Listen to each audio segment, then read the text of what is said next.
ವಾಶ್ರೂಮ್ನಿಂದ ಬಾತ್ರೂಮ್ನಲ್ಲಿ ಹೊರಬಂದು ಸುತ್ತಲೂ ನೋಡ್ತಾಳೆ. ಈಗ ನನ್ನ ಉಡುಪುಗಳೆಲ್ಲಿವೆ ಅಂತ ಎದುರು ಕಾಣಿಸ್ತಿದ್ದ ಬಾಗಿಲು ತೆರಿತಾಳ ಆರೋಹಿ. ಅದು ಬಹಳ ದೊಡ್ಡದಾದ ಕ್ಲೋಸೆಟ್ ರೂಮ್. ಒಳಗಡೆ ಹೋದ ಆರೋಹಿ ಅಲ್ಲಿರೋ ಉಡುಪುಗಳನ್ನ ನೋಡಿ ಕಣ್ಣರಳಿಸ್ತಾಳೆ. ಒಂದು ಕಡೆ ಸುಮೇಧ್ ಬಟ್ಟೆಗಳಿದ್ರೆ ಇನ್ನೊಂದು ಕಡೆ ಅವಳಿಗಾಗಿ ಎಲ್ಲ ವಿಧದ ಭಾರತೀಯ ಮತ್ತು ಪಾಶ್ಚಾತ್ಯ ಉಡುಪುಗಳು ಹಾಗೂ ಸೀರೆಗಳಿರುತ್ತವೆ. ಎಲ್ಲ ಉಡುಪುಗಳನ್ನ ನೋಡಿ ಈಗ ನಾನೇನನ್ನು ಹಾಕ್ಕೊಳ್ಬೇಕು ಅಂತ ಆಲೋಚಿಸಿ, ಅಮ್ಮ ಯಾವಾಗಲೂ ಹೇಳ್ತಿರ್ತಾರೆ ಮದುವೆ ಆದಮೇಲೆ ಹುಡುಗಿಯರು ಸೀರೆ ಉಟ್ಕೋಬೇಕಂತ. ಆದರೆ ದಿನ ಸೀರೆ ನಿಭಾಯಿಸೋದು ನನ್ನಿಂದ ಸಾಧ್ಯ ಇಲ್ಲ. ಆದ್ದರಿಂದ ಈ ಒಂದು ದಿನ ಉಟ್ಕೊಳ್ಳೋಣ ಅಂದ್ಕೊಂಡು ಒಂದು ನೆವಿ ಬ್ಲೂ ಸೀರೆ ತೆಗೆದುಕೊಂಡು ಬೆಡ್ರೂಮ್ಗೆ ಹೋಗ್ತಾಳೆ. ಹಾಸಿಗೆ ಮೇಲೆ ಸೀರೆ ಇಟ್ಟು ಒಳ ಉಡುಪು ಮತ್ತು ಬ್ಲೌಸ್ ಹಾಕೊಂಡ್ಮೇಲೆ ಈಗ ಈ ಸೀರೆ ಹೇಗೆ ಉಡೋದು ಅಂತ ಬಹಳ ಯೋಚಿಸಿ ಯೂಟ್ಯೂಬ್ ಆನ್ ಮಾಡಿ ಬಹಳ ಪ್ರಯತ್ನ ಮಾಡ್ತಾಳೆ. ಆದರೆ ಅವಳಿಂದ ಸಾಧ್ಯ ಆಗದೆ ಕಿರಿಕಿರಿ ಅನಿಸಿ ಹಾಸಿಗೆ ಮೇಲೆ ಕೂತು ಬಿಡ್ತಾಳೆ. ಅಷ್ಟಲ್ಲೇ ಸುಮೇಧ್ ಒಳಗಡೆ ಬಂದು ಆರೋಹಿಯನ್ನಾಗಿ ನೋಡಿ ಭುಜದ ಮೇಲೆ ಕೈ ಇಡ್ತಾನೆ. ಅಲ್ಲಿ ಸುಮೇಧ್ನನ್ನು ನೋಡಿ ಅವಳು ಮೌನವಾಗ್ತಾಳೆ. ಏನಾಯಿತು ಬೇಬಿ, ಯಾಕೆ ಹೀಗಿದೆಯಾ ಅಂತ ಕೇಳ್ತಾನೆ. ನೀನು ಕಾಣಿಸ್ತಿಲ್ವಾ, ನಾನು ಅರ್ಧ ಗಂಟೆಯಿಂದ ಈ ಸೀರೆ ಉಡೋದಕ್ಕೆ ಪ್ರಯತ್ನಿಸ್ತಿದ್ದೀನಿ, ಆಗ್ತಿಲ್ಲ, ಅದಕ್ಕೆ ನಂಗೆ ಸಿಟ್ಟು ಬರ್ತಿದೆ ಅಂತ ಕಿರ್ಚ್ತಾಳ ಆರೋಹಿ. ಸಣ್ಣ ನಗುವಿನೊಂದಿಗೆ ಅವಳ ಕಡೆ ನೋಡ್ತಾ, ನೀನು ಸರಿ ಅಂದರೆ ನಾನು ನಿಂಗೆ ಸಹಾಯ ಮಾಡಬಲ್ಲೆ, ಆದರೆ ಅದಕ್ಕೆ ಬದಲಾಗಿ ನೀನು ನನಗೆ ಗಿಫ್ಟ್ ನೀಡಬೇಕು ಅಂತಾನೆ ಸುಮೇಧ್. ಗೊಂದಲದಿಂದ ಅವನ ಕಡೆ ನೋಡಿ, ನಿನಗೇನು ಬೇಕು ಅಂತ ಕೇಳ್ತಾಳೆ. ನನಗೇನು ಬೇಕು ಅಂತ ಆಮೇಲೆ ನಿಂಗೆ ತಿಳಿಯುತ್ತೆ ಬಿಡು ಅಂತ ಅವಳನ್ನ ನಿಲ್ಲಿಸಿ ಮೊಣಕಾಲು ಊರಿ ಕೂತು ಸೀರೆ ಅಂಚನ್ನ ಸೊಂಟದ ಒಳಗಡೆ ಸಿಕ್ಕಿಸ್ತಾನೆ. ಸುಮೇಧ್ ಮಾಡಿದ ಕೆಲಸಕ್ಕೆ ಆರೋಹಿ ಕಣ್ಣು ಅರಳಿಸ್ತಾಳೆ. ನಗ್ತಾ ಅವಳ ಸೊಂಟದ ಮೇಲೆ ಮುತ್ತಿಕ್ತಾನೆ. ನೀನು ನನಗೆ ಸೀರೆ ಉಡಿಸೋ ಅವಶ್ಯಕತೆ ಇಲ್ಲ, ನಾನು ಸೀರೆ ನಾನೇ ಉಡ್ತೀನಿ ಬಿಡು ಅಂತ ಹೇಳಿದ್ರು ಕೇಳಿದೆ ಅವಳ ಸೊಂಟ ಸುತ್ತ ಕೈ ಹಾಕತ್ರ ಕೆಳ್ಕೊಂಡು ಸೊಂಟದ ಮೇಲೆ ಮುತ್ತಿನ ಮಳೆ ಸುರಿಸ್ತಾನೆ. ಅವನ ಭುಜದ ಮೇಲೆ ಕೈ ಇಟ್ಟು ಕಣ್ಣು ಮುಚ್ಚಿ ಗಟ್ಟಿಯಾಗಿ ಉಸಿರು ಬಿಡುತ್ತಾ ತನ್ನಂತಾನು ಕಂಟ್ರೋಲ್ ಮಾಡ್ಕೊಳ್ತಾಳ ಆರೋಹಿ. ಆ ನಂತರ ಸುಮೇಧ್ ಮೇಲಿದ್ದು ಸೀರೆ ಸೆರಗನ್ನು ಅವಳ ಭುಜದ ಮೇಲೆ ಹಾಕಿ ಅವಳ ಕಣ್ಣುಗಳಲ್ಲಿ ನೋಡ್ತಾನೆ. ಅವನ ನೋಟ ತಡೆಯಲಾಗದೆ ಅವಳು ಕಣ್ಣು ಕೆಳಗೆ ಬಿಡ್ತಾಳೆ. ಅವಳನ್ನ ಡ್ರೆಸ್ಸಿಂಗ್ ಟೇಬಲ್ ಹತ್ರ ಕರ್ಕೊಂಡು ಹೋಗಿ ಹಿಂದಿನಿಂದ ಅಪ್ಕೊಂಡು ಅವಳ ಕೂದಲನ್ನೆಲ್ಲ ಒಂದು ಸೈಡ್ಗೆ ಹಾಕಿ ಬ್ಲೌಸ್ ದಾರ ಕಟ್ಟಿ ಬೆನ್ನಿನ ಮೇಲೆ ಮುತ್ತಿಕ್ತಾನೆ. ಎರಡೂ ಕೈಗಳಿಂದ ಸೀರೆಯನ್ನು ಗಟ್ಟಿಯಾಗಿ ಹಿಡ್ಕೊಳ್ತಾಳ ಆರೋಹಿ. ಕುತ್ತಿಗೆ ಮತ್ತು ಭುಜದ ಮೇಲೆ ಮುತ್ತಿಡ್ತಾ ಅವಳ ಕೈಗಳ ಹತ್ರ ತನ್ನ ಕೈಗಳನ್ನ ತೆಗೆದುಕೊಂಡು ಹೋಗಿ ಗಟ್ಟಿಯಾಗಿ ಹಿಡ್ದಿದ್ದ ಅವಳ ಮುಷ್ಟಿಯನ್ನು ಬಿಡಿಸಿ ಅವಳ ಬೆರಳುಗಳೊಂದಿಗೆ ತನ್ನ ಬೆರಳುಗಳನ್ನ ಪೋಣಿಸಿ ಅವಳ ಕೈ ಮೇಲೆ ಮುತ್ತಿಟ್ಟು ಕೈಗಳಿಗೆ ಬಳೆಗಳನ್ನ ಹಾಕ್ತಾನೆ. ಡ್ರೆಸ್ಸಿಂಗ್ ಟೇಬಲ್ ಮೇಲಿದ್ದ ಓಲೆಗಳನ್ನ ತೆಗೆದುಕೊಂಡು ಅವಳ ಕಿವಿಗೆ ಹಾಕಿ ಕಿವಿ ಮೇಲೆ ಮುತ್ತಿಟ್ಟು ಮೆಲ್ಲಗೆ ಕಚ್ತಾನೆ. ಆಮೇಲೆ ಅವಳನ್ನು ತನ್ನ ಕಡೆ ತಿರುಗಿಸಿ ಅವಳ ತುಟಿಗಳನ್ನ ಆವರಿಸಿ ಬಹಳ ತೀವ್ರವಾಗಿ ಮುತ್ತಿಡೋದಕ್ಕೆ ಶುರು ಮಾಡ್ತಾನೆ. ಅವನು ಹಾಗೆ ಮಾಡ್ತಾನೆ ಅಂತ ಊಹಿಸದ ಆರೋಹಿ ಆಘಾತದಿಂದ ಹಾಗೆ ನಿಂತು ಬಿಡ್ತಾಳೆ. ಅವಳ ತುಟಿಗಳನ್ನ ಕಚ್ಚಿದಾಗ ಅವಳು ಪ್ರಪಂಚಕ್ಕೆ ಬಂದು ಅವನನ್ನು ತಳ್ಳೋದಕ್ಕೆ ಪ್ರಯತ್ನಿಸ್ತಾಳೆ. ಆದರೂ ಸುಮೇಧ್ ಬಿಡದೆ ಸೊಂಟ ಹಿಡಿದು ಇನ್ನೂ ಹತ್ರ ಕೆಳ್ಕೊಂಡು ಮುತ್ತಿನ ತೀವ್ರತೆಯನ್ನು ಹೆಚ್ಚಿಸಿ ಅವಳಿಗೆ ಉಸಿರುಗಟ್ಟುವಂತೆ ಮಾಡ್ತಾನೆ. ಅವನು ನೀಡ್ತಿರೋ ಮುತ್ತಿನ ಮಾಯೆಯಲ್ಲಿ ಒಂದು ಕ್ಷಣ ಅವಳು ಕೂಡ ತನ್ನ ಭಾವನೆಯನ್ನು ಕಂಟ್ರೋಲ್ ಮಾಡಿಕೊಳ್ಳಲಾಗದೆ ಅವನ ಸುತ್ತ ಕೈ ಹಾಕಿ ಇನ್ನೂ ಹತ್ರ ಕಪ್ಕೊಳ್ತಾಳೆ. ಅವಳು ಹಾಗೆ ಮಾಡಿದ ಕೂಡಲೇ ಬಿಡೋಣ ಅಂದ್ಕೊಂಡಿದ್ದ ಸುಮೇಧ್ ಬಿಡದೆ ಮುತ್ತಿಡತ್ಲೆ 15 ನಿಮಿಷಗಳ ನಂತರ ಅವಳನ್ನ ಬಿಟ್ಟು ಅವಳ ಮುಖ ನೋಡ್ತಾನೆ. ಗಟ್ಟಿಯಾಗಿ ಉಸಿರಾಡ್ತಾ ಅವಳ ಕಣ್ಣಲ್ಲಿ ನೀರು ಕೂಡ ಬರ್ತಿರುತ್ತೆ. ಆರೋಹಿ ಕಡೆ ಒಂದು ಬಾರಿ ನೋಡಿ ಅಲ್ಲಿಂದ ಹೊರಟು ಹೋಗ್ತಾನೆ ಸುಮೇಧ್.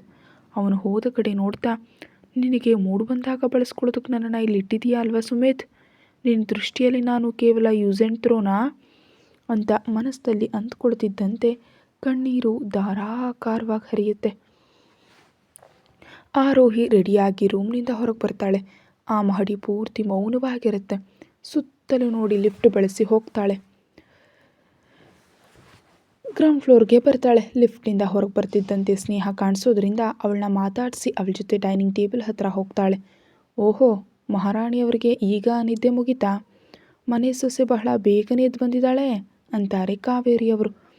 ದೊಡ್ಡಮ್ಮಯ್ಯ ಏನಾಯಿತು ತಡವಾಗಿ ಬಂದರೆ, ಪ್ರತಿಯೊಂದಕ್ಕೂ ಪ್ರಶ್ನೆ ಮಾಡೋದು ಅವಶ್ಯಕವಾ ಅಂತಾನೆ ರಿಹಾನ್. ನೀನು ಅವಳಿಗೆ ಸಪೋರ್ಟ್ ಮಾಡೋದು ಏನಣ್ಣ? ನಾವೆಲ್ಲರೂ ಕೂಡ ನಿನ್ನೆ ರಾತ್ರಿ ತಡವಾಗಿ ಮಲಗಿದ್ರು ಬೇಗ ಎದ್ದು ಬಂದಿದ್ದೀವಲ್ವಾ ಅಂತಾಳೆ ರಿಯಾ. ಸಿಟ್ಟಿನಿಂದ ರಿಯಾ ಕಡೆ ನೋಡಿ, ಅವಳು ಹೊಸ ಮದುವೆ ಹುಡುಗಿರಿಯಾ ಅಂತ ರಿಹಾನ್ ಅಂದ ತಕ್ಷಣ ಅವಳು ಸುಮ್ಮನಾಗ್ತಾಳೆ. ಅದೇ ಸಮಯದಲ್ಲಿ ಕಾವೇರಿ ಏನು ಹೇಳ್ತಿದ್ರೆ ಆಕೆಯನ್ನು ಮಧ್ಯದಲ್ಲೇ ತಡೆದು, ನಾನು ತಡವಾಗಿ ಬಂದಿದ್ದಕ್ಕೆ ಯಾರು ಕೂಡ ತಿಂಡಿ ತಿಂದೆ ನನಗಾಗಿ ಕಾಯ್ತಿರಲಿಲ್ಲ ತಾನೇ? ಅಥವಾ ನಾನು ಇಳ್ದಿದ್ರೆ ನಿಮಗೆ ಊಟನೇ ಜೀರ್ಣ ಆಗದಂತೆ ಮಾತನಾಡ್ತಿದ್ದೀರಲ್ಲ ಯಾಕೆ? ಅಂದಹಾಗೆ ಸುಮೇಧ್ಗೆ ನಾನು ಬೇಗ ಇದ್ದು ಇಲ್ಲಿಗೆ ಬರದಿದ್ದರೂ ಅಂಥ ವ್ಯತ್ಯಾಸ ಆಗೋದಿಲ್ಲ ಅಂತ ನನಗನ್ನಿಸುತ್ತೆ. ಆದ್ದರಿಂದ ಮುಂದಿನ ಬಾರಿ ನನಗಾಗಿ ಯಾರೂ ಕಾಯೋ ಅವಶ್ಯಕತೆ ಇಲ್ಲ. ಯಾರಿಗೆ ಯಾವಾಗ ಹಸಿವಾಗುತ್ತೋ ಅವರಾಗಿ ತಿನ್ನಿ ಅಂತ ರಿಹಾನ್ ಎದುರು ಕೂತು ಬ್ರೇಕ್ಫಾಸ್ಟ್ ಬಡಿಸ್ಕೊಳ್ತಾಳೆ. ಆರೋಹಿ ಹಾಗೆ ಹೇಳಿದ್ದಕ್ಕೆ ಕುಟುಂಬದ ಸದಸ್ಯರೆಲ್ಲರೂ ಆಘಾತದಿಂದ ಅವಳನ್ನೇ ನೋಡ್ತಿರ್ತಾರೆ. ಯಾಕಂದರೆ ಆರೋಹಿಯಷ್ಟು ನೇರವಾಗಿ ಜವಾಬು ನೀಡ್ತಾಳೆ ಅಂತ ಯಾರೂ ಊಹಿಸಿರಲಿಲ್ಲ. ಎಲ್ಲರ ಕಡೆ ಒಂದು ಬಾರಿ ನೋಡಿ ತಿಂಡಿ ತಿಂತಿರೋ ಆರೋಹಿಯನ್ನು ಉದ್ದೇಶಿಸಿ ಡೋಂಟ್ ಕ್ರಾಸ್ ಯುವರ್ ಲಿಮಿಟ್ ಅಂತ ಗಂಭೀರವಾಗಿ ಹೇಳ್ತಾನೆ ವಿಜಯ್ ಅವರು. ಅವನ ಕಡೆ ನೋಡಿ ನಗ್ತಾ, ನನಗೆ ತಿಳಿದಂತೆ ನಾನು ನನ್ನ ಮಿತಿಯನ್ನು ಎಂದೂ ಮೀರಲಿಲ್ಲ ಮಾವಯ್ಯ ಅವರೇ, ಜಸ್ಟ್ ಲಾಜಿಕ್ಕಾಗಿ ಮಾತಾಡಿದೆ ಅಷ್ಟೇ ಅಂತ ಆರೋಹಿ ಹೇಳಿದಾಗ ವಿಜಯ್ ಅವರು ಕೋಪದಿಂದ ಮುಷ್ಟಿ ಬಿಗಿತಾರೆ. ಅವರನ್ನು ಹಾಗೆ ನೋಡಿ ಅಜಯ್ ಮತ್ತು ರಿಹಾನ್ ಮುಖದಲ್ಲಿ ಒಂದು ಸಣ್ಣ ನಗು ಮೂಡುತ್ತೆ. ಇನ್ನೂ ಏನೋ ಹೇಳ್ತಿರುವಾಗ ಸುಮಿತ್ ಅಲ್ಲಿಗೆ ಬಂದ ಕೂಡಲೇ ವಿಜಯ್ ಅವರು ಮೌನವಾಗ್ತಾರೆ. ಆರೋಹಿ ಪಕ್ಕದಲ್ಲಿ ಕೂತು ವಿಜಯ್ ಅವರ ಕಡೆ ನೋಡ್ತಾನೆ ಸುಮಿತ್. ಅಲ್ಲಿ ಸುಮಿತ್ನನ್ನು ನೋಡಿದ ಮೇಲೆ ಪ್ರತಿಯೊಬ್ಬರು ಮೌನವಾಗಿ ಆಹಾರದ ಕಡೆ ಗಮನ ಕೊಡ್ತಾರೆ. ಸುಮಿತ್ ಮುಖದಲ್ಲಿ ಮಾತ್ರ ಒಂದು ರೀತಿಯ ನಗು ಇರುತ್ತೆ. ಆ ನಗು ಯಾಕಿದೆ ಅಂತ ಅಲ್ಲಿ ಎಲ್ರಿಗೂ ತಿಳಿದಿದೆ ಆರೋಹಿಯನ್ನು ಬಿಟ್ಟು. ತಿಂಡಿ ಮುಗಿದ ಮೇಲೆ ಆರೋಹಿ ಕೈಯಲ್ಲಿ ಕಾರ್ ಕೀ ಇಟ್ಟು, ನೀನು ಎಲ್ಲಿಗೆ ಹೋಗ್ಬೇಕಂದ್ರೂ ಈ ಕಾರ್ನಲ್ಲಿ ಹೋಗಬೇಕು ಅಂತ ಅಲ್ಲಿಂದ ಹೊರಟು ಹೋಗ್ತಾನೆ ಸುಮೇಧ್. ಸರಿ ಅಂತ ಸುಮೇಧ್ ಹಿಂದಿಯೇ ತಾನೂ ಕೂಡ ಹೋಗಿ ಕಾರ್ ಸ್ಟಾರ್ಟ್ ಮಾಡಿ ಕಬೀರ್ ಬಳಿ ಹೊರಡ್ತಾಳೆ. ಕಬೀರ್ ಫ್ಲ್ಯಾಟ್ ಹತ್ರ ಕಾರ್ ನಿಲ್ಲಿಸಿ ಗಟ್ಟಿಯಾಗಿ ಉಸಿರು ಬಿಟ್ಟು ಅವನ ಫ್ಲ್ಯಾಟ್ ಒಳಗಡೆ ಹೋಗ್ತಾಳೆ ಆರೋಹಿ. ಕಬೀರ್ ಸೋಫಾದಲ್ಲಿ ಕೂತು ಯಾವುದೋ ಫೈಲ್ ಪರೀಕ್ಷಿಸ್ತಾನೆ. ಯಾರೋ ಬಂದಂತಾಗಿ ತಲೆ ಎತ್ತು ನೋಡಿದ ಕಬೀರ್ಗೆ ಎದುರಿಗಿದ್ದ ಆರೋಹಿಯನ್ನು ನೋಡಿ ಫೈಲ್ ಪಕ್ಕಕ್ಕಿಟ್ಟು ವೇಗವಾಗಿ ಬಂದು ಅವಳನ್ನ ಅಪ್ಕೊಳ್ತಾನೆ. 1 ನಿಮಿಷದ ನಂತರ ಆರೋಹಿ ಕೂಡ ಅವನ ಸುತ್ತ ಕೈ ಹಾಕ್ತಾಳೆ. ಹೇಗಿದೆಯಾ ಆರೋಹಿ? ನಾನು ಚೆನ್ನಾಗಿದ್ದೀನಿ ಅಂತ ಸುತ್ತಲೂ ನೋಡ್ತಾಳೆ. ರಾಮೇಲಿದ್ದಾನೆ ಅಂತ ಕೇಳ್ತಾಳೆ. ಯಾವುದೋ ಕೆಲಸದ ಮೇಲೆ ಹೊರಗೆ ಹೋಗಿದ್ದಾನೆ ಅಂತ ಆರೋಹಿಯನ್ನು ಸೀರಿಯಲ್ ನೋಡಿ, ನೀನು ಯಾಕೆ ಹೀಗೆ ರೆಡಿಯಾಗಿದೆಯಾ ಅಂತ ಕೇಳ್ತಾನೆ. ಮದುವೆ ಆದಮೇಲೆ ಹೀಗೇ ರೆಡಿ ಆಗಬೇಕು ಕಬೀರ್. ಏನು ನಿನ್ನ ಅರ್ಥ? ಮದುವೆ ಆಗಿ ಹೋಯ್ತೆ ಅಂದರೆ ನೀನು ಈ ಮದುವೆಯನ್ನು ಒಪ್ಕೊಳ್ತಿದ್ಯಾ? ಏನೂ ಮಾತಾಡದೆ ಅವನ ಮುಖದ ಕಡೆ ತೀಕ್ಷ್ಣವಾಗಿ ನೋಡ್ತಾ, ನನಗೆ ಸತ್ಯ ತಿಳಿಬೇಕು ಕಬೀರ್ ಅಂತ ಕೇಳ್ತಾಳೆ. ಯಾವ ಸತ್ಯ? ಮುಖದಲ್ಲಿ ಯಾವುದೇ ಭಾವನೆ ಇಲ್ಲದೆ ನಮ್ಮ ಅಣ್ಣನ ಬಗ್ಗೆ ನಿಂಗೆ ತಿಳಿದಿರೋ ಸತ್ಯ ಅಂತ ಆರೋಹಿ ಕೇಳಿದ ಕೂಡಲೇ ಕಬೀರ್ ಮುಖದಲ್ಲಿ ಬೆವರೆಳೆಯುತ್ತೆ. ಅವನ ಮುಖದ ಬೆವರನ್ನು ನೋಡಿ ಅಲ್ಲಿವರೆಗೆ ಕಬೀರ್ಗೆ ಏನೂ ತಿಳಿಯದು.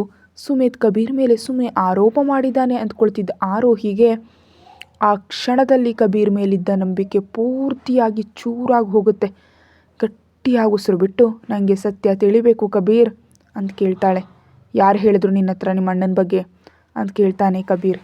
ಅದು ನಿನಗೆ ಬೇಡದ ವಿಷಯ, ನನಗೆ ಸತ್ಯ ತಿಳಿಬೇಕು ಈಗಲೇ ಅಂತ ಕೋಪದಿಂದ ಹೇಳ್ತಾಳೆ. ಕಬೀರ್ ಆರೋಹಿಯ ಕೈ ಹಿಡಿದು ಫಸ್ಟ್ ಫ್ಲೋರ್ ಮೂಲೆಯ ರೂಮ್ ಒಳಗಡೆ ಕರ್ಕೊಂಡು ಹೋಗ್ತಾನೆ. ಆ ರೂಮ್ ಪೂರ್ತಿ ಕತ್ತಲಾಗಿರುತ್ತೆ. ಲೈಟ್ ಆನ್ ಮಾಡಿದ ಕೂಡಲೇ ಗೋಡೆಗಿದ್ದ ನ್ಯೂಸ್ ಪೇಪರ್ ಫೋಟೋಗಳನ್ನೆಲ್ಲ ನೋಡಿ ಆರೋಹಿ ಆಘಾತದಿಂದ ಕಬೀರ್ ಕಡೆ ನೋಡ್ತಾಳೆ. ಒಂದು ಕಡೆ ಅವಳ ಅಣ್ಣನ ಫೋಟೋ, ಇನ್ನೊಂದು ಕಡೆ ಸುಮೇಧ್ನ ಫೋಟೋ ಮತ್ತು ಕೆಲವು ನ್ಯೂಸ್ ಪೇಪರ್ ತುಣುಕುಗಳನ್ನೆಲ್ಲ ನೋಡಿದ ಮೇಲೆ ಏನಿದೆಲ್ಲ ಅಂತ ಕೇಳ್ತಾಳೆ.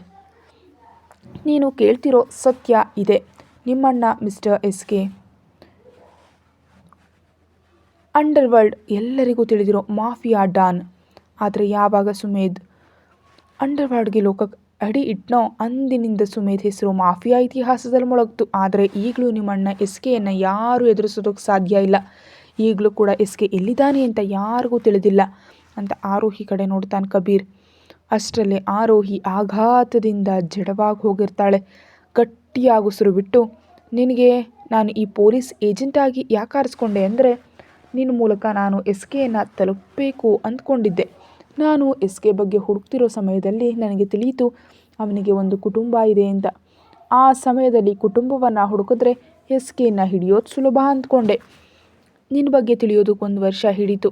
ಆಗ ನಿನ್ನ ವಯಸ್ಸು 18. ನನ್ನ ಲೈಫ್ನಲ್ಲಿ ಒಂದೇ ಒಂದು ಗುರಿ, ಹೇಗಾದರೂ SKಯನ್ನು ಹಿಡಿಬೇಕಂತ. ಅದಕ್ಕೆ ನಿನ್ನ ವಯಸ್ಸಿನ ಬಗ್ಗೆ ಕೂಡ ಆಲೋಚಿಸಿದೆ. ನಿನ್ನನ್ನು ಪೊಲೀಸ್ ಏಜೆಂಟಾಗಿ ಆರಿಸಿ ನಾನೇ ಸ್ವತಃ ನಿನ್ನ ಟ್ರೈನಿಂಗ್ ಕೊಡಿಸ್ದೆ ಅಂತಾನೆ ಕಬೀರ್. ಆರೋಹಿ ಕಬೀರ್ ಕಡೆ ನೋಡಿ, ನಿನ್ನ ವೃತ್ತಿಗಾಗಿ ನೀನು ನನ್ನನ್ನು ಬಳಸ್ಕೊಂಡ್ಯಾ? ತಲೆ ತಗ್ಗಿಸಿ ಅವಳ ಕಡೆ ನೋಡಲಾಗದೆ, ನನ್ನ ಕ್ಷಮಿಸು. ಆ ಸಮಯದಲ್ಲಿ ನಿನ್ನನ್ನು ಬಳಸ್ಕೊಳ್ಳೋದೇ ದಾರಿ ಇರಲಿಲ್ಲ. ಆರಂಭದಲ್ಲಿ ನೀನು ಎಸ್‌ಕೆ ಕುಟುಂಬದವಳು ಅಂತ ನಿನ್ನನ್ನು ನೋಡಿದ್ರೆ ನಂಗೆ ಸಿಟ್ಟು ಬರ್ತಿತ್ತು. ಆದರೆ ನಂತರ ಅರ್ಥ ಆಯಿತು ನಿನಗೂ ಎಸ್‌ಕೆಗೂ ಆಕಾಶ ಭೂಮಿಯಷ್ಟು ವ್ಯತ್ಯಾಸ ಇದೆ ಅಂತ ಅಂತಾನೆ ಕಬೀರ್. ಅದನ್ನೆಲ್ಲ ಕೇಳ್ತಿದ್ದ ಆರೋಹಿಯ ಮೆದುಳು ಕೆಲಸ ಮಾಡೋದನ್ನು ನಿಲ್ಲಿಸುತ್ತೆ. ತಾನು ಏನು ಮಾಡಬೇಕಂತ ಅವಳಿಗೆ ಅರ್ಥ ಆಗ್ತಿಲ್ಲ. ಆದ್ದರಿಂದ ಅಳ್ತಾ ಕಬೀರ್ ಕಡೆ ನೋಡ್ತಾಳೆ. ಕಬೀರ್ ಆರೋಹಿ ಕೈ ಹಿಡಿದು, ನಾನು ಮಾಡಿದ ದೊಡ್ಡ ತಪ್ಪು ಏನಂದರೆ ನಿನ್ನನ್ನು ಸುಮೇಧ್ನ ಜೀವನದೊಳಗೆ ಕಳಿಸಿದ್ದು. ಈಗ ನೀನು ನಿನಗೆ ತಿಳಿಯದೆಯೇ ಅವನ ಜೀವನದ ಒಂದು ಭಾಗವಾಗಿ ಹೋಗಿದ್ಯಾ. ಈ ಜಗತ್ತಿಗೆ ಒಂದು ಕಾಲದಲ್ಲಿ ಎಸ್‌ಕೆ ವಿಲನ್ ಆಗಿದ್ದರೆ ಇಂದಿನ ಪೀಳಿಗೆಗೆ ಸುಮೇಧ್ ಒಬ್ಬ ಅಂಡರ್ವರ್ಲ್ಡ್ ಕಿಂಗ್. ಇವೆಲ್ಲವನ್ನು ನಿಲ್ಲಿಸಲೇ ನಾನು ನಿನ್ನನ್ನು ಬಳಸ್ಕೊಂಡೆ. ನನ್ನ ಕ್ಷಮಿಸು.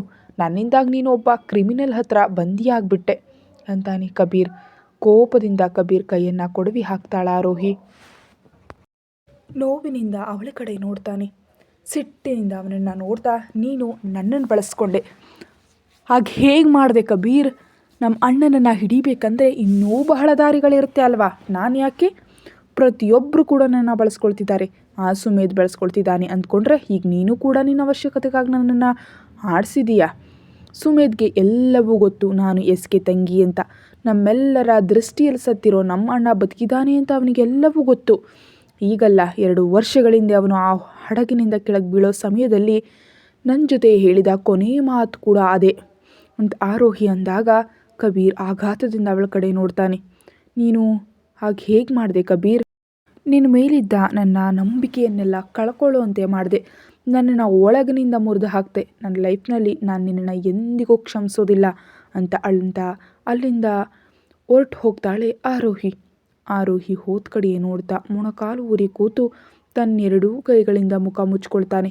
ಅವನ ಕಣ್ಣಿನಿಂದ ಕಣ್ಣೀರು ಬರ್ತಿರುತ್ತೆ. ಅಷ್ಟರಲ್ಲೇ ರಾಮ್ ಒಳಗಡೆ ಬಂದು ಕಬೀರ್ನನ್ನು ನೋಡಿ ಭುಜದ ಮೇಲೆ ಕೈ ಇಟ್ಟು, ಏನಾಯಿತು ಕಬೀರ್ ಅಂತ ಆತಂಕದಿಂದ ಕೇಳ್ತಾನೆ. ಆರೋಹಿ ನನ್ನನ್ನು ಎಂದಿಗೂ ಕ್ಷಮಿಸೋದಿಲ್ಲ ರಾಮ್, ಅವಳಿಗೆಲ್ಲವೂ ತಿಳಿದು ಹೋಗಿದೆ ಅಂತ ಕಬೀರ್ ಅಂದಾಗ ರಾಮ್ ಆಘಾತಕ್ಕೊಳಗಾಗ್ತಾನೆ. ತಕ್ಷಣ ಕಬೀರ್ಗೇನು ನೆನಪಾಗಿ ರಾಮ್ ಕಡೆ ನೋಡಿ, ಆರೋಹಿ ಹತ್ರ ಎಸ್‌ಕೆ ಬಗ್ಗೆ ಸುಮೇಧ್ ಹೇಳಿದಾನಂತೆ, ಅದು ಕೂಡ ಈಗಲ್ಲ 2 ವರ್ಷಗಳಿಂದ, ಅಂದರೆ ಅದರ ಅರ್ಥ ಅಂತ ರಾಮ್ ಕಡೆ ನೋಡ್ತಾನೆ ಕಬೀರ್. ಅಂದರೆ ಸುಮೇಧ್ಗೆ ಎಲ್ಲವೂ ಮೊದಲೇ ಗೊತ್ತಿತ್ತಾ ಅಂತ ಕೇಳ್ತಾನೆ ರಾಮ್. ನಾವೇನಾದರೂ ಮಾಡಬೇಕು ರಾಮ್. ಆರೋಹಿ ಈ ಚಕ್ರವ್ಯೂಹದಲ್ಲಿ ಸಿಕ್ಕಾಕೊಂಡಿದ್ದಾಳೆ. ನಾವು ಅವಳನ್ನ ಹೇಗಾದರೂ ಅದರಿಂದ ಹೊರಗೆ ತರಬೇಕು. ನನಗೆ ರಿಸೆಪ್ಷನ್ ದಿನ ಈ ಮದುವೆಯನ್ನು ಸುಮೇಧ್ ಯಾಕೆ ಮಾಡಿಕೊಂಡ ಅಂತ ಅರ್ಥ ಆಗಿರಲಿಲ್ಲ. ಆದರೆ ಈಗ ನನಗೆ ಅರ್ಥ ಆಗ್ತಿದೆ. ಹಾಗೆ ನಡೆಯೋದಕ್ಕೆ ಬಿಡಬಾರ್ದು. ನಾನು ಹೇಗಾದರೂ ಆರೋಹಿಯನ್ನು ಆ ವ್ಯೂಹದಿಂದ ಹೊರಗೆ ತರ್ತೀನಿ ಅಂತ ಅಲ್ಲಿಂದ ಹೊರಟು ಹೋಗ್ತಾನೆ ಕಬೀರ್. ಗೋಡೆ ಮೇಲೆ ಇದ್ದ ಫೋಟೋಗಳ ಕಡೆ ನೋಡ್ತಾ, ಈಗ ಎಲ್ಲರ ಜೊತೆ ನೀನು ಒಬ್ಬಳೇ ಹೋರಾಡಬೇಕು ಆರೋಹಿ, ಯಾಕಂದರೆ ನೀನು ಸಿಕ್ಕಾಕೊಂಡಿದ್ಯಾ ಅಂತ ಅಂದ್ಕೊಳ್ತಾಳೆ. ಕಬೀರ್ ತನ್ನ ರೂಮ್ಗೆ ಹೋಗಿ ಯಾರಿಗೋ ಕಾಲ್ ಮಾಡಿ, ನೀನು ಆರೋಹಿಯನ್ನು 24 ಗಂಟೆ ಕಾಪಾಡ್ತಿರ್ಬೇಕು, ಅವಳಿಗೇನೂ ಆಗಬಾರ್ದು. ನಿಜಕ್ಕೂ ವಿಷಯ ಏನು ಅಂತ ನಾನು ನಿನಗೆ ಆಮೇಲೆ ಹೇಳ್ತೀನಿ, ಆದರೆ ಆರೋಹಿ ಜಾಗ್ರತೆ ಅಂತ ಕಾಲ್ ಕಟ್ ಮಾಡ್ತಾನೆ ಕಬೀರ್. ಕಬೀರ್ ಮಾತುಗಳನ್ನ ಅಷ್ಟರಲ್ಲೇ ಅಲ್ಲಿಗೆ ಬಂದ ರಾಮ್ ಕೇಳಿ, ಅಂದರೆ ಅವನು ಇಲ್ಲಿಗೆ ಬಂದಿದ್ದಾನಾ ಅಂತ ಕೇಳ್ತಾನೆ. ಯಾವಾಗ? 2 ದಿನ ಆಯಿತು ಅಂತ ಕಬೀರ್ ಹೇಳಿದ ಕೂಡಲೇ ರಾಮ್ ಮೌನವಾಗ್ತಾನೆ. ಸುಮೇಧ್ ತನ್ನ ಆಫೀಸ್ನಲ್ಲಿ ಗಾಜಿನ ಕಿಟಕಿಯಿಂದ ಹೊರಗೆ ನೋಡ್ತಾ ಸಿಗರೇಟ್ ಸೇದ್ತಿರ್ತಾನೆ. ಅಷ್ಟರಲ್ಲೇ ಬಾಗಿಲು ತಟ್ಟಿದ ಶಬ್ದಕ್ಕೆ ಕಮೆನ್ ಅಂದ ಕೂಡಲೇ ಚೋಟು ಒಳಗಡೆ ಬರ್ತಾನೆ. ಹಿಂದೆ ತಿರುಗಿ ನೋಡದೆ, ಅವಳು ಚೆನ್ನಾಗಿದ್ದಾಳೆ ತಾನೇ ಅಂತ ಕೇಳ್ತಾನೆ ಸುಮೇಧ್. ಹೌದು ಬಾಸ್, ಆರೋಹಿ ಅದಕ್ಕೆ ಚೆನ್ನಾಗಿದ್ದಾರೆ. 10 ನಿಮಿಷದ ಹಿಂದೆ ಕಬೀರ್ ಫ್ಲ್ಯಾಟ್ನಿಂದ ಹೊರಗೆ ಬಂದು ಕೆಫೆ ಕಡೆ ಹೋದರು. ಸಿಗರೇಟ್ ಹೊಗೆ ಬಿಡುತ್ತಾ, 24 ಗಂಟೆ ಗಮನಿಸ್ತಿರು, ಅವಳ ಮೈ ಮೇಲೆ ಒಂದು ಸಣ್ಣ ಗೀರು ಬಿದ್ದರೂ ಈ ಪ್ರಪಂಚವನ್ನೇ ನಾಶ ಮಾಡ್ತೀನಿ ಅಂತಾನೆ. ಓಕೆ ಅಂತ ಸುಮೇಧ್ ಕಡೆ ನೋಡಿ, ಅವನು ಇಂಡಿಯಾಗೆ ಬಂದುಬಿಟ್ಟಿದ್ದಾನೆ ಅಂತಾನೆ ಚೋಟು. ಸುದ್ದಿ ಅವನವರೆಗೆ ತಲುಪಿದೆಯಾ? ಹೌದು ಬಾಸ್, ತಲುಪಿದೆ. ಆದರೆ ಅವನು ಎಲ್ಲಿದ್ದಾನೆ ಅಂತ ಇನ್ನೂ ತಿಳಿದಿಲ್ಲ ಅಂತ ಚೋಟು ಹೇಳಿದ್ದಕ್ಕೆ ಸುಮೇಧ್ ಹಿಂದೆ ತಿರುಗಿ ರಾಕ್ಷಸ ನಗು ನಗ್ತಾನೆ. ಆ ನಗು ನೋಡಿದ ಚೋಟು, ಅಂದರೆ ಬಾಸ್ ಗೊತ್ತು ಅವನು ಎಲ್ಲಿದ್ದಾನೆ ಅಂತ ಮನಸ್ಸಲ್ಲಿ ಅಂದ್ಕೊಳ್ತಾನೆ. ಔಟ್ ಅಂತ ಸುಮೇಧ್ ಅಂದ ಕೂಡಲೇ ಏನೂ ಮಾತಾಡದೆ ಚೋಟು ಅಲ್ಲಿಂದ ಹೊರಟು ಹೋಗ್ತಾನೆ. ಚೋಟು ಹೋದ್ಮೇಲೆ ಕುರ್ಚಿಯಲ್ಲಿ ಕೂತು ಸೆಲ್ಫೋನ್ನಲ್ಲಿ ಆರೋಹಿಯ ಫೋಟೋ ನೋಡ್ತಾ ಅದನ್ನು ಸವರ್ತಾ ಮೆಲ್ಲಗೆ ನಗ್ತಾನೆ ಸುಮೇಧ್. ಈಗ ಅವನ ಮೆದುಳಿನಲ್ಲಿ ಏನು ನಡೀತಿದೆ ಅಂತ ಯಾರಿಗೂ ತಿಳಿಯದು. ಅವನ ಆ ನಗುವಿನ ಅರ್ಥ ಅವನಿಗೆ ಮಾತ್ರ ಗೊತ್ತು. ಆರೋಹಿ ತನ್ನ ಕೆಫೆಗೆ ಹೋಗಿ ಅಲ್ಲಿ ತನ್ನ ಕ್ಯಾಬಿನ್ನಲ್ಲಿ ಕೂತು ಏನೋ ಆಲೋಚಿಸ್ತಿರ್ತಾಳೆ. ನಿನ್ನೆಯಿಂದ ತನ್ನ ಜೀವನದಲ್ಲಿ ಬಹಳಷ್ಟು ಎದುರಿಸಿದಾಳೆ. ಈಗ ತಾನು ಹೇಗೆ ರಿಯಾಕ್ಟ್ ಮಾಡಬೇಕಂತ ಅವಳಿಗೆ ಅರ್ಥ ಆಗ್ತಾ ಇಲ್ಲ. ಟೇಬಲ್ ಮೇಲಿರೋ ಫೋಟೋ ಕಡೆ ನೋಡಿ, ನೀನು ಬಹಳ ತಪ್ಪು ಮಾಡಿದೆ ಅಣ್ಣ. ಅಪ್ಪ ಅಮ್ಮನಿಗೆ ಎಂದೂ ತೀರದ ನೋವು ನೀಡಿದೆ. ಅವರು ನೀನಿಲ್ಲ ಅಂತ ನರಕ ನೋಡಿದ್ರು. ನೀನು ಸತ್ತಿದ್ಯಾ ಅಂತ ತಿಳಿದ ಮೇಲೆ ಅಮ್ಮ ಪಟ್ಟು ನೋವು ನೋಡಲಾಗದೆ ಅಪ್ಪ ನಮ್ಮ ಊರು ಬಿಟ್ಟು ನನ್ನನ್ನು ಮತ್ತು ಅಮ್ಮನನ್ನು ಕರ್ಕೊಂಡು ಇಲ್ಲಿಗೆ ಬಂದರು. ನಮ್ಮ ಪಾಡಿಗೆ ನಾವು ಬದುಕಿದ್ದೀವಿ ಅನ್ನೋ ಸಮಯದಲ್ಲಿ ಮತ್ತೆ ನೀನು ಬದುಕಿದೆಯಾ ಅಂತ ತಿಳಿತು, ಅದು ಕೂಡ ಒಬ್ಬ ಮಾಫಿಯಾ ಡಾನ್ ಆಗಿ. ಯಾಕಣ್ಣ, ಯಾಕೆ ಹಾಗೆ ಮಾಡಿದೆ?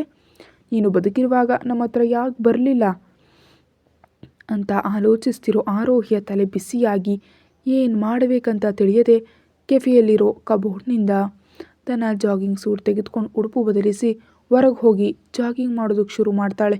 ಆಗ ಓಡ್ತಾ ಓಡ್ತಾ ಒಂದು ಕಡೆ ನಿಂತು ಮೇಲೆ ಆಕಾಶದ ಕಡೆ ನೋಡ್ತಾಳೆ. ನನಗೆ ತಿಳಿಯದ ಎಷ್ಟೋ ಸತ್ಯಗಳು ನನ್ನ ಹಿಂದೆ ನಡೀತಿವೆ ಅಥವಾ ಯಾರೋ ನಡೆಸ್ತಿದ್ದಾರೆ. ಎಲ್ಲವನ್ನು ತಿಳ್ಕೊಳ್ತೀನಿ. ನಾನು ಹೀಗೆ ವೀಕ್ ಆಗೋದಕ್ಕೆ ಸಾಧ್ಯ ಇಲ್ಲ. ಇಷ್ಟೊಂದು ಮಿಸ್ಟರಿಗಳ ಹಿಂದಿರೋ ಸತ್ಯ ಏನಂತ ಕಂಡು ಹಿಡಿತೀನಿ. ಇವರೆಲ್ಲರೂ ಆಡ್ತಿರೋ ಆಟದಲ್ಲಿ ನಿಜಕ್ಕೂ ನನ್ನ ಪಾತ್ರ ಏನು ಎಂಬುದನ್ನು ತಿಳಿಬೇಕು ಅಂತ ಗಟ್ಟಿಯಾಗಿ ಕಣ್ಣು ಮುಚ್ತಾಳೆ. ನಾನು ನಿನ್ನ ಕ್ಷಮಿಸೋದಿಲ್ಲ ಕಬೀರ್. ನಿನ್ನಿಂದ ನಾನು ಬಹಳ ನರಕ ನೋಡಿದೆ. ನೀನು ಬೇಕೆಂದೇ ನನ್ನ ಈ ವೃತ್ತಿ ಕರ್ಕೊಬಂದೆ. ನಿನಗೆ ನಾನು ನನ್ನ ಅಣ್ಣನ ಸ್ಥಾನವನ್ನು ನೀಡಿದೆ. ಎಲ್ರಿಗಿಂತ ನಿನಗೆ ಹೆಚ್ಚು ಪ್ರಾಮುಖ್ಯತೆ ನೀಡಿದ್ದಕ್ಕೆ ನೀನು ಏನು ಮಾಡಿದೆ? ನನ್ನನ್ನು ಬಳಸ್ಕೊಂಡೆ. ಈಗ ಹೇಳ್ತಿದ್ದೀನಿ, ನನ್ನ ಲೈಫ್ನಲ್ಲಿ ನಿನಗೆ ಯಾವುದೇ ಸ್ಥಾನ ಇಲ್ಲ ಅಂತ ಅಲ್ಲಿಂದ ತನ್ನ ಕೆಫೆಗೆ ಹೋಗಿ ಉಡುಪು ಬದಲಿಸ್ಕೊಂಡು ಪ್ಯಾಲೇಸ್ಗೆ ಹೊರಡ್ತಾಳೆ. ಕಾರ್ ಪಾರ್ಕ್ ಮಾಡಿ ಒಳಗಡೆ ಹೋದ ಆರೋಹಿಗೆ ಆನ್ಲಲ್ಲಿ ಕಾವೇರಿ, ಇಂದು, ಸ್ನೇಹ, ರಿಯಾ ಎಲ್ಲರೂ ಇರ್ತಾರೆ. ಹೋಗುವಾಗ ಸೀರೆ ಉಟ್ಕೊಂಡು ಹೋಗಿ ಈಗೇನು ಜೀನ್ಸ್ ಟೀ ಶರ್ಟ್ನಲ್ಲಿ ಬಂದಿದ್ದಾಳೆ ಅಂತ ಕೆಳಗಿನಿಂದ ಮೇಲಿನವರೆಗೆ ನೋಡಿ, ನೀನು ಸೀರಿಯಲ್ ಹೋಗಿ ಜೀನ್ಸ್ನಲ್ಲಿ ಬಂದಿದೆಯಲ್ಲ, ಯಾಕೆ? ಅಂದ ಹಾಗೆ ಮನೆ ಸೊಸೆಯಾಗಿ ಜೀನ್ಸ್ ಟೀ ಶರ್ಟ್ ಹಾಕ್ಕೊಳ್ಳೋದಕ್ಕೆ ನಾಚಿಕೆ ಅನಿಸೋದಿಲ್ವಾ ಅಂತ ಕೇಳ್ತಾಳೆ ಕಾವೇರಿ. ನಿನಗೆ ಅನಗತ್ಯ ಅನ್ನುವಂತೆ ಒಂದು ನೋಟ ಬೀರಿ ಅಲ್ಲಿಂದ ಹೊರಟು ಹೋಗ್ತಿದ್ರೆ ಆರೋಹಿಯ ಎದುರಿಗೆ ರಿಯಾ ಬಂದು, ಮನೆಯಿಂದ ಹೋಗುವಾಗ ಸೀತೆಯಂತೆ ಹೋಗಿ ಬರುವಾಗ ಏನಿದು ಗೆಟಪ್ ಅಂತ ಗಟ್ಟಿಯಾಗಿ ಮಾತಾಡಿ ಮೆಲ್ಲಗೆ ಅವಳ ಕಿವಿಯಲ್ಲಿ, ಸತ್ಯ ಹೇಳು, ಯಾರ ಜೊತೆ ಎಂಜಾಯ್ ಮಾಡಿ ಬರ್ತಿದ್ಯಾ ಅಂತ ಕೇಳ್ತಾಳೆ ರಿಯಾ. ಬೆಳಗಿನಿಂದ ಮೆದುಳು ಗೊಂದಲದಿದ್ದ ಆರೋಹಿಗೆ ರಿಯಾ ಹಾಗೆ ಅಂದ ಕೂಡಲೇ ಕೋಪ ನೆತ್ತಿಗೇರಿ ಕೆನ್ನೆಗೊಂದು ಬಾರಿಸ್ತಾಳೆ. ಆಮೇಲೆ ರಿಯಾಳ ಕೈ ಹಿಡಿದು ಹಿಂದೆ ತಿರುಗಿಸಿ, ನಾನು ನಿನಗೇನಾಗ್ತೀನಿ ಅಂತ ನೀನು ಮರೆತಂತಿದೆ, ಅದಕ್ಕೆ ಹುಚ್ಚುಚ್ಚಾಗಿ ಮಾತಾಡ್ತಿದ್ಯಾ? ಮರ್ಯಾದೆಯಿಂದ ಮಾತಾಡೋದನ್ನು ಕಲಿ, ಇಲ್ದಿದ್ರೆ ನನ್ನ ನಿಜ ರೂಪ ಹೊರಬಂದರೆ ನನ್ನ ಪಂಚಿಗೆ ಸಾಯ್ತೀಯಾ ಅಂತ ಗಂಭೀರವಾಗಿ ಎಚ್ಚರಿಕೆ ನೀಡಿ, ಪರವಾಗಿಲ್ಲ, ನಿನ್ನ ಅತಿಯಾಗಿ ನಿನ್ನ ಹುಚ್ಚು ಬಿಡಿಸೋ ಜವಾಬ್ದಾರಿ ನನ್ನದು ಅಂತ ರಿಯಾನನ್ನು ತಳ್ಳಿ ಎಲ್ಲರ ಕಡೆ ಒಂದು ತೀಕ್ಷ್ಣ ನೋಟ ಬೀರಿ ಅಲ್ಲಿಂದ ಹೊರಟು ಹೋಗ್ತಾಳೆ ಆರೋಹಿ. ಸಿಟ್ಟಿನಿಂದ ಆರೋಹಿ ಹೋದ ಕಡೆ ನೋಡ್ತಾ ತನ್ನಮ್ಮನ ಕಡೆ ಗಂಭೀರವಾಗಿ ನೋಡಿ ಅಲ್ಲಿಂದ ಹೊರಟು ಹೋಗ್ತಾಳೆ ರಿಯಾ. ನನ್ನ ಮಗಳ ಮೇಲೆ ಕೈ ಮಾಡಿದ್ದು ಬಹಳ ತಪ್ಪು ಮಾಡಿದೆ ಆರೋಹಿ. ನಿನ್ನ ಪತನವನ್ನು ನೀನೇ ಕೋರಿ ಕರೀತಿದ್ಯಾ ಅಂತ ಕೋಪದಿಂದ ಅಲ್ಲಿಂದ ಹೊರಟು ಹೋಗ್ತಾಳೆ ಕಾವೇರಿ. ಆರೋಹಿ ನೇರವಾಗಿ ತನ್ನ ರೂಮ್ಗೆ ಹೋಗಿ ಹಾಸಿಗೆ ಮೇಲೆ ಬೋರ್ಲಾಗಿ ಮಲಗಿ ಕಣ್ಣು ಮುಚ್ಕೊಳ್ತಾಳೆ. 2 ಗಂಟೆಯ ನಂತರ ಆ ರೂಮ್ ಬಾಗಿಲು ತೆರೆದು ಸುಮೇಧ್ ಒಳಗಡೆ ಬರ್ತಾನೆ. ಆರೋಹಿ ಆಗ ಮಲಗಿರೋದನ್ನು ನೋಡಿ ಅವಳ ಹತ್ರ ಹೋಗಿ ಅವಳ ಮುಖ ನೋಡ್ತಾನೆ. ಆದರೂ ಕಣ್ಬಿಡದೆ ಹಾಗೆ ಇರ್ತಾಳ ಆರೋಹಿ. ಅತ್ತಿದ್ದಾಳೆ ಅಂತ ಅವಳ ಕಣ್ಣುಗಳು ಹೇಳ್ತಿರುತ್ತವೆ.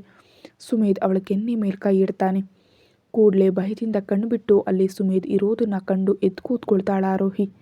ಟೀ ಶರ್ಟ್ ಜೀನ್ಸ್ನಲ್ಲಿರೋ ಆರೋಹಿಯನ್ನು ಮೇಲಿನಿಂದ ಕೆಳಗೆ ನೋಡಿ ಅವಳ ಪಾದಗಳ ಹತ್ತಿರ ಸುಮೇಧ್ನ ಕಣ್ಣುಗಳು ಸ್ತಬ್ಧವಾಗುತ್ತೆ. ಆಮೇಲೆ ಅವಳ ಸೊಂಟ ಹಿಡಿದು ಹತ್ರ ಕೇಳಿಕೊಂಡು, ಭಾಳ ಹಾಟಾಗಿ ಕಾಣ್ತಿದ್ಯಾ ಬೇಬಿ ಅಂತ ಮೆಲ್ಲಗೆ ಅವಳ ಕಿವಿಯಲ್ಲಿ ಹೇಳಿ ಅಲ್ಲಿ ಮುತ್ತಿಕ್ತಾನೆ. ಅವನಿಂದ ದೂರ ಸರಿದು, ಆಯ್ತಾ ನಿಂದು, ಈಗ ನಾನು ಹೋಗಿ ಡ್ರೆಸ್ ಚೇಂಜ್ ಮಾಡ್ಕೊಳ್ಳ ಅಂತ ಕಿರಿಕಿರಿ ಅನಿಸಿ ಅಲ್ಲಿಂದ ಹೊರಟು ಹೋಗ್ತಿದ್ರೆ ಅವಳ ಕೈ ಹಿಡಿತಾನೆ ಸುಮೇಧ್. ಈಗೇನಾಯಿತು, ಯಾಕೆ ನನ್ನ ಕೈ ಹಿಡಿದೆ? ಅವಳ ಕೈ ಬಿಟ್ಟು ತನ್ನ ಶರ್ಟ್ ಬಟನ್ ತೆಗಿತಾನೆ ಸುಮೇಧ್. ಶರ್ಟ್ ಬಟನ್ ತೆಗಿತಿರೋ ಸುಮೇಧ್ನನ್ನು ನೋಡಿ ಕಣ್ಣು ಅರಳಿಸಿ, ಏನು ಮಾಡ್ತಿದ್ಯಾ ನೀನು? ಯಾಕೆ ಶರ್ಟ್ ಬಟನ್ ತೆಗಿತಿದ್ಯಾ ಅಂತ ಆತಂಕದಿಂದ ಕೇಳ್ತಾಳೆ. ಶರ್ಟ್ ತೆಗೆದು ಅವಳ ಕೈಯಲ್ಲಿಟ್ಟು, ನನಗೆ ನಿನ್ನನ್ನು ನನ್ನ ಶರ್ಟ್ನ ನೋಡ್ಬೇಕನ್ನಿಸ್ತಿದೆ ಅಂತಾನೆ ಸುಮೇಧ್. ಏನು? ಅವಳ ಕೈ ಹಿಡಿದು ಹಿಂದೆ ತಿರುಗಿಸಿ ಹಿಂದಿನಿಂದ ಅಪ್ಕೊಂಡು, ನಾನು ನಿನ್ನನ್ನು ಪ್ರತಿದಿನ ನನ್ನ ಶರ್ಟ್ನಲ್ಲಿ ನನ್ನ ರೂಮ್ನಲ್ಲಿ ನೋಡಬೇಕಂತ ಅಂದ್ಕೊಂಡಿದ್ದೀನಿ ಬೇಬಿ, ಸೊ ಬೇಗ ಮಾಡು. ಅರೆ, ಈಗ ನಿನ್ನ ಶರ್ಟ್ ಹಾಕ್ಕೊಂಡು ನಿನ್ನ ಮುಂದೆ ಓಡಾಡಬೇಕಂದ್ರೆ ಹೇಗೆ? ಅಂದ ಹಾಗೆ ಇಂಥ ಹುಚ್ಚು ಆಲೋಚನೆಗಳು ನಿನ್ನ ತಲೆಗೆ ಹೇಗೆ ಬರುತ್ತವೆ? ಭುಜದ ಹತ್ತಿರ ಟೀ ಶರ್ಟ್ ಪಕ್ಕಕ್ಕೆ ಸರಿಸಿ ಅಲ್ಲಿ ಮೀಸೆಯಿಂದ ಸವರ್ತಾ ಮೆಲ್ಲ ಕಜ್ಜಿ, ನನ್ನ ಮೆದುಳಿನಲ್ಲಿ ಇಂಥ ಆಲೋಚನೆಗಳು ನಿನ್ನಿಂದಲೇ ಬಂದವು ಬೇಬಿ. ನಿನ್ನೆ ನೀನು ನನ್ನ ಶರ್ಟ್ ಹಾಕ್ಕೊಂಡಿದ್ಯಲ್ಲ, ಅದಕ್ಕೆ ಈಗ ನಾನು ನಿನ್ನ ಪ್ರತಿದಿನ ನನ್ನ ಶರ್ಟ್ನಲ್ಲಿಯೇ ನೋಡಬೇಕಂತ ಫಿಕ್ಸ್ ಆಗಿದ್ದೀನಿ. ಅಬ್ಬಾ ಸರಿ ಬಿಡು ಅಂತ ಕಿರಿಕಿರಿ ಅನ್ಸಿ ಹೇಳ್ತಾಳೆ ಆರೋಹಿ. ಸುಮೇಧ್ ಬಿಟ್ಟ ತಕ್ಷಣ ಅಲ್ಲಿಂದ ಅವನ ಶರ್ಟ್ ಹಿಡ್ಕೊಂಡು ವಾಶ್ರೂಮ್ ಹೋಗ್ತಾಳೆ. ಯಾಕಂದರೆ ಈಗ ಅವಳ ಮೆದುಳು ಎಷ್ಟು ಡಿಸ್ಟರ್ಬ್ ಆಗಿದೆ ಅಂದರೆ ಯಾರೊಂದಿಗೂ ವಾದಿಸೋ ಆಸಕ್ತಿ ಇಲ್ಲ. ಹೇಗೋ ಸುಮೇಧ್ ತಾನು ಅಂದ್ಕೊಂಡಿದ್ದನ್ನೇ ಮಾಡ್ತಾನೆ ಅಂತ ತಿಳಿದು ಅವನ ಶರ್ಟ್ ಹಾಕ್ಕೊಂಡು ಬಾತ್ರೂಮ್ನಿಂದ ಹೊರಗೆ ಬರ್ತಾಳೆ ಆರೋಹಿ. ಮೊಣಕಾಲಿನವರೆಗಿರುವ ಕಪ್ಪು ಬಣ್ಣದ ಶರ್ಟ್ನಲ್ಲಿ ಆರೋಹಿ ಸುಮೇಧ್ಗೆ ಬಹಳ ಸುಂದರವಾಗಿ ಕಾಣ್ತಾಳೆ. ಸುಮೇಧ್ ಅವಳನ್ನೇ ನೋಡ್ತಿರ್ತಾನೆ. ಟೇಬಲ್ ಮೇಲಿರೋ ಊಟ ನೋಡಿ, ಊಟ ಇಲ್ಲಿಗೆ ಹೇಗೆ ಬಂತು, ಈ ಮಹಡಿ ಯಾರೂ ಬರಲ್ವಲ್ಲ ಅಂತ ಕೇಳ್ತಾಳೆ ಆರೋಹಿ. ಏನು ಉತ್ತರ ನೀಡಿದೆ ಅವಳ ಕೈ ಹಿಡಿದು ತನ್ನ ಮಡಲಲ್ಲಿ ಕೂರಿಸ್ಕೊಂಡು ಕೆನ್ನೆ ಮೇಲೆ ಮುತ್ತಿಟ್ಟು, ನನ್ನ ರೂಮ್ವರೆಗೆ ಯಾರಿಗೂ ಅನುಮತಿ ಇಲ್ಲ, ಫೋನ್ ಮಾಡಿದ್ರೆ ಲಿಫ್ಟ್ನಲ್ಲಿ ತಂದು ಹೊರಗಡೆ ಬಿಟ್ಟು ಹೋಗ್ತಾರೆ ಅಂತ ಸುಮೇಧ್ ಹೇಳಿದ ಕೂಡಲೇ ಓಕೆ ಅಂತಾಳೆ ಆರೋಹಿ. ಈಗ ನನ್ನನ್ನು ಬಿಡು, ನನಗೆ ಹಸಿವಾಗ್ತಿದೆ, ಹೀಗೆ ತಿನ್ನು, ನನಗೆ ಕಂಫರ್ಟ್ ಆಗಿದೆ ಅಂತ ಸುಮೇಧ್ ಅಂದಾಗ ಇನ್ನೇನು ಮಾತಾಡದೆ ಮೌನವಾಗಿ ತಿನ್ನೋದಕ್ಕೆ ಶುರು ಮಾಡ್ತಾಳೆ. ನನಗೂ ತಿನ್ಸು ಬೇಬಿ. ಸುಮೇಧ್ ಕಡೆ ಒಂದು ಬಾರಿ ನೋಡಿ ಅವನಿಗೂ ತಿನ್ನಿಸ್ತಾ ತಾನು ತಿಂದು ಮುಗಿಸಿದ ಮೇಲೆ ನನಗೆ ನಿದ್ದೆ ಬರ್ತಿದೆ ಅಂತ ಮೆಲ್ಲಗೆ ಹೇಳ್ತಾಳೆ ಆರೋಹಿ. ಈಗ ಅವಳಿಗೆ ಹೆಚ್ಚು ಮಾತಾಡೋದಕ್ಕೆ ಇಷ್ಟ ಇಲ್ಲ. ಸುಮೇಧ್ ಕೂಡ ಏನು ಮಾತಾಡದೆ ಮೌನವಾಗಿದ್ದರಿಂದ ಹೆಚ್ಚು ವಾದಿಸದೆ ಅವನು ಹೇಳ್ದಂತೆ ಮಾಡಿದ್ರೆ ಯಾವುದೇ ತಲೆನೋವು ಇರೋದಿಲ್ಲ ಅಂದ್ಕೊಳ್ತಾಳೆ. ನಿದ್ದೆ ಬರ್ತಿದೆ ಅಂತ ಆರೋಹಿ ಹೇಳಿದ ಕೂಡಲೇ ಅವಳನ್ನು ಎತ್ಕೊಂಡು ಹಾಸಿಗೆ ಮೇಲೆ ಮಲಗಿಸಿ ತಾನು ಕೂಡ ಪಕ್ಕದಲ್ಲಿ ಮಲಗಿ ಅವಳ ಸೊಂಟ ಸುತ್ತ ಕೈ ಹಾಕ್ತಾನೆ. ಆಗಲೂ ಏನು ಮಾತಾಡದೆ ಅತ್ತ ತಿರುಗಿ ಮಲಗಿದ ಆರೋಹಿನ ತನ್ನ ಕಡೆ ತಿರುಗಿಸಿ ಹೀಗೆ ಮಲಗು ಅಂತಾನೆ ಸುಮೇಧ್. ಗಟ್ಟಿಯಾಗಿ ಉಸಿರು ಬಿಟ್ಟು ಕಣ್ಣು ಮುಚ್ಚಿದ ಕೂಡಲೇ ಮೆದುಳಿನ ಒತ್ತಡದಿಂದ ಅವಳು ತಕ್ಷಣ ನಿದ್ದೆಗೆ ಜಾರ್ತಾಳೆ. ಮಲಗಿರೋ ಆರೋಹಿಯನ್ನೇ ನೋಡ್ತಾ ಅವಳ ಕಣ್ಣು, ತುಟಿ, ಮೂಗು ಎಲ್ಲವನ್ನ ನೋಡಿ ಕೆನ್ನೆ ಮೇಲೆ ಮುತ್ತಿಟ್ಟು ನಗು ಬೀರಿ ಅವಳ ಎದೆ ಮೇಲೆ ತಲೆ ಇಟ್ಟು ಮಲಗ್ತಾನೆ ಸುಮೇಧ್. ಕತೆ ಮುಂದುವರಿಯುತ್ತೆ. Thank you. ಹೆಚ್ಚಿನ ವಿಡಿಯೋಗಾಗಿ ಸಬ್ಸ್ಕ್ರೈಬ್ ಮಾಡಿ.